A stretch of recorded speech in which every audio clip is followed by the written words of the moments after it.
City Center Radio is episode 339, and I am your host, Christian Sanger. Today is Monday, February 10th, 2025.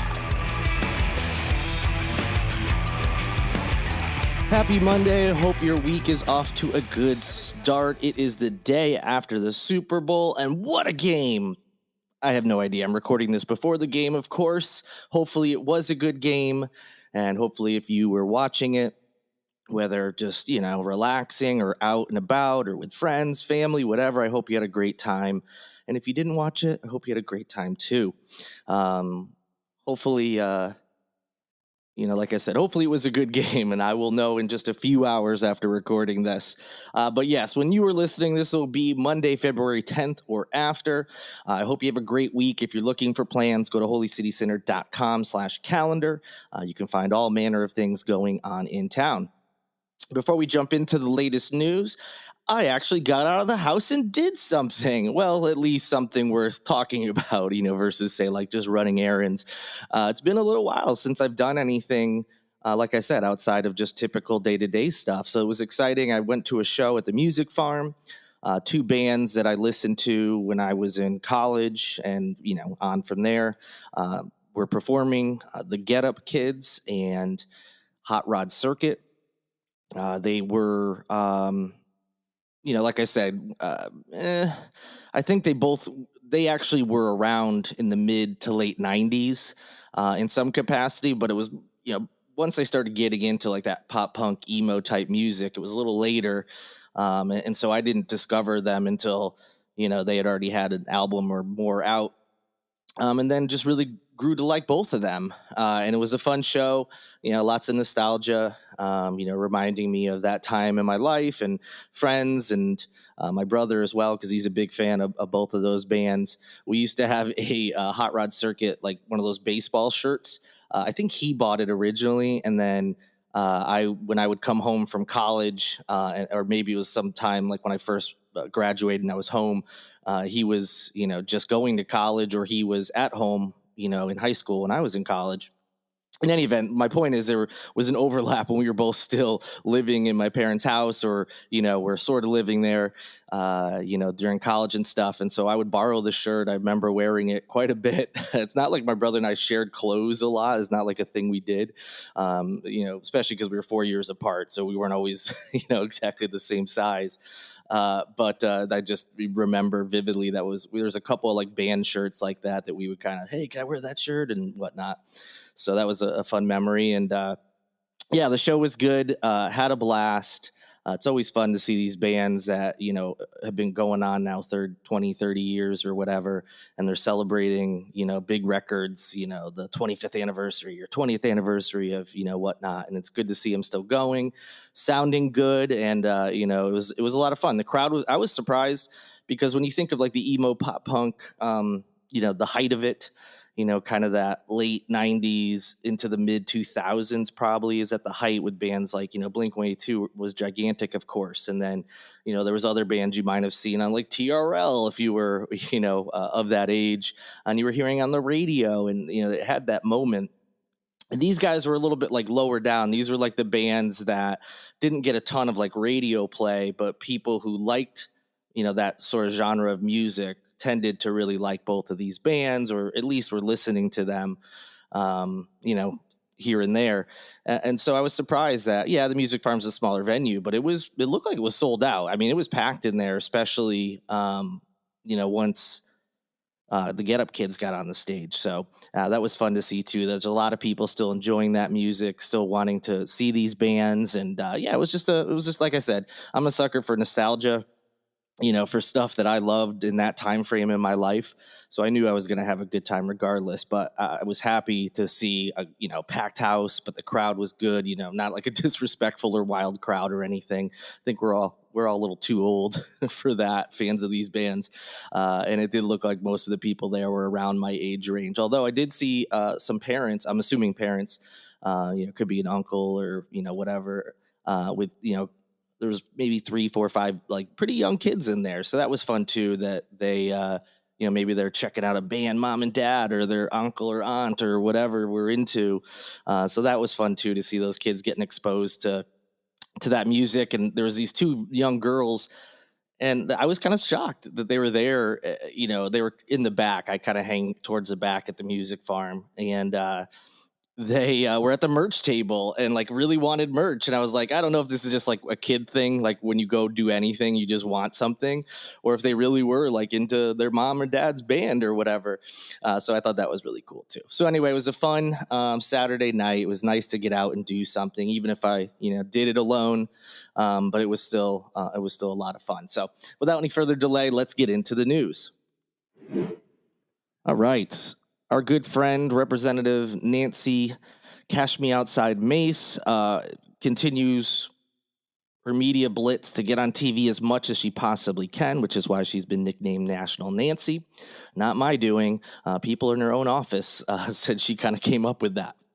But in any event, she was railing against government spending and brought up supposedly this wild thing that the government was doing.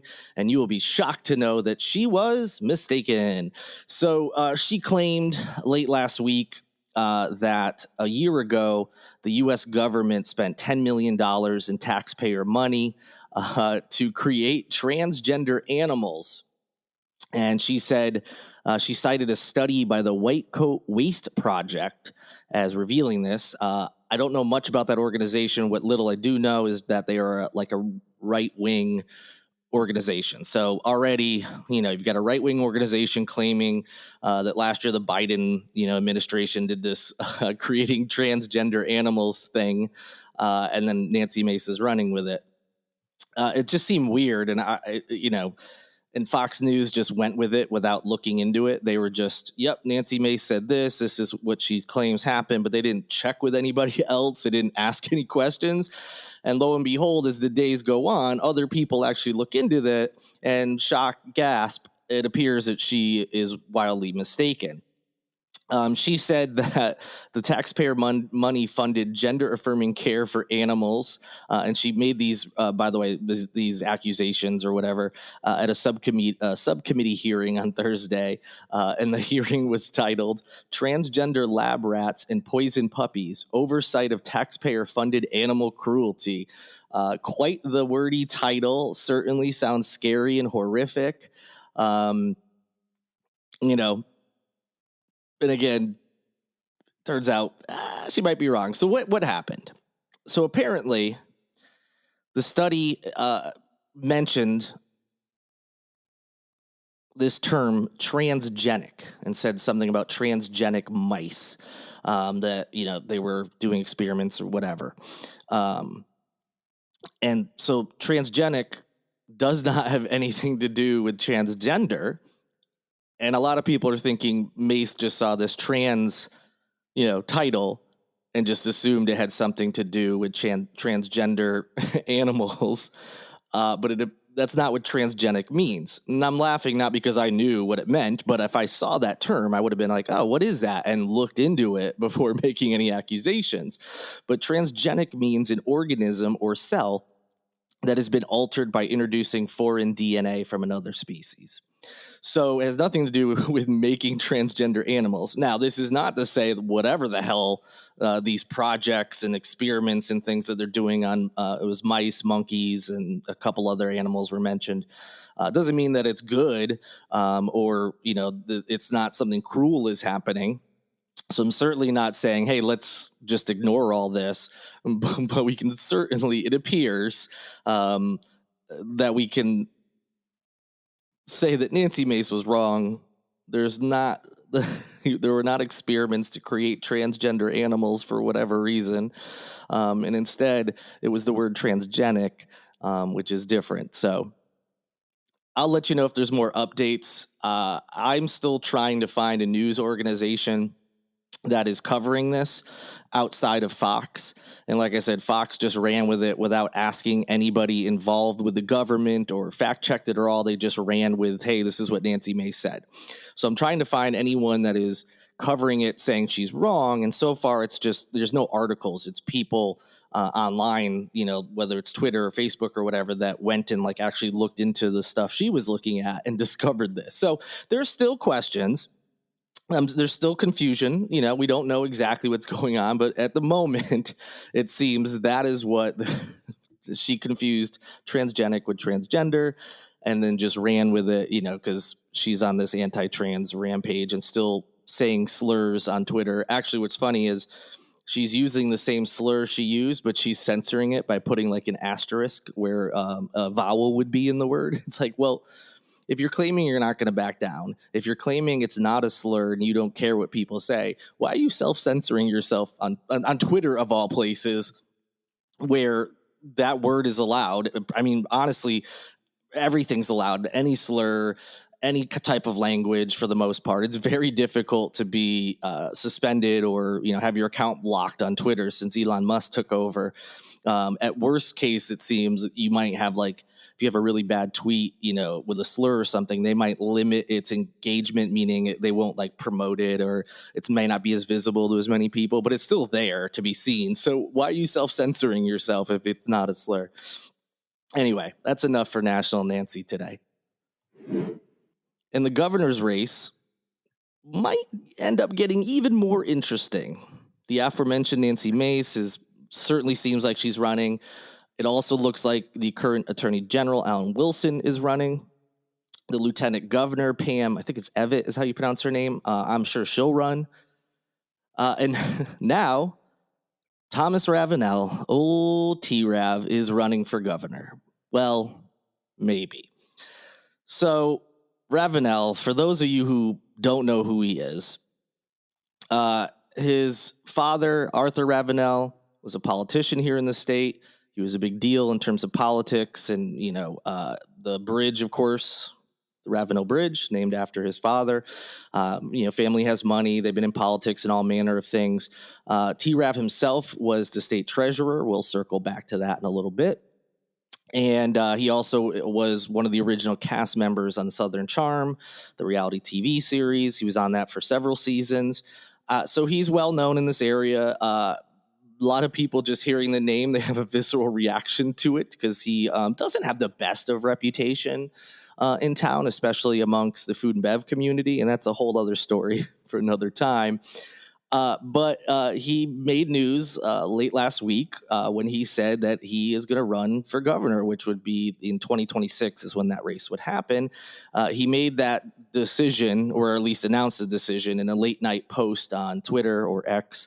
And that happened on Thursday. So after I'd recorded Friday's episode, I wasn't able to talk about it then. Now, he is also known for saying all sorts of stuff on Twitter, some controversial, some of it something like this, like making an announcement and then backing out of it. So, especially those late night tweets, which a lot of people assumed, especially back when he was on Southern Charm, maybe he was imbibing a little bit too much, a little too late, maybe shouldn't be tweeting. So I'm not saying that's what happened here, but just throwing that out there. That's something that happened in the past. But he said, I'm running for governor of South Carolina, and none of the lightweights currently in the race are going to stop me. I have a message that's going to change not just South Carolina, but the entire country. Well, a couple days later, he seems like he's walking back this announcement. And so it turns out that nobody in the race is going to stop him. And it appears they're not, but it looks like he's maybe stopping himself. So he made some more tweets on Saturday saying that I'm not so sure that I can remain a candidate for governor. And he was saying this is due to the need to protect his 3 kids and his own financial situation, which is interesting that he threw the financial situation in there. Don't know what that meant, but okay. And then he went on to say it's because he represents such a threat to the status quo that his candidacy is under imminent attack, as he called it, but not only by the media, but by fellow Republicans who have a vested interest in big government. So it seems he must have heard something that was basically like, it sounds like it was basically, don't run, it's going to be a mess for you, and it's not going to go well, because he doesn't have a great background, as I've alluded to. But he does have those 3 kids now, and maybe he doesn't want to put them through, seeing advertisements, attacks in the media from, people he's running against or whatever it may be. So back to when he was state treasurer, it was a brief stint, and a reason for that was he had to resign in 2007 after he was indicted on federal cocaine charges. He was ultimately sentenced to 10 months in prison. So there's that in his background. But he's also run for the U.S. Senate since then. So it's not like he hasn't heard these attacks before. And I'm sure he gets stuff like this all the time on social media. As I mentioned, he did run for the U.S. Senate twice, first as a Republican back in 2004, and then again in 2014 when he challenged Lindsey Graham as an independent candidate. He did not win either of those races, of course. So there we have it. It might be a absolutely insane governor's race. If he stays in it, him and Mace alone are going to make this the biggest freaking circus that this state may have ever seen in its politics. And that is saying something. If you don't, or you're not familiar with South Carolina politics in recent history and way back history, I mean, really since the beginning, it is wild. There are so many wild stories involving South Carolina politics. It's insane, the things that have happened and things that have been said over the generations. But in any event, this could be wild. We'll certainly keep an eye on it, although it seems at the moment Ravenel is appearing to back out. All right, in our last story, there may be some new parking spaces available for Charleston's food and beverage workers, which I'm sure they will like to hear. Never can have enough parking, that's for sure. There's a parking lot owned by the South Carolina Ports Authority that is soon going to be made available for those workers. Charleston city leaders have been discussing a licensing agreement with the South Carolina ports, and they've been doing this in over the last handful of weeks. And they ultimately ended up approving this project. So the ports agreed to license the parking lot, which is called Lot B, to the city, and they're doing so at no charge. But the city is going to be responsible for maintenance, so things like lighting, fencing, surfacing, et cetera. It'll end up having 70 total parking spaces that are going to be permitted for hospitality workers on a first-come, first-served basis. For those wondering, Lot B is located near the Fleet Landing restaurant. It's adjacent to the former cruise passenger facility at the Union Pier Terminal just off of Concord Street.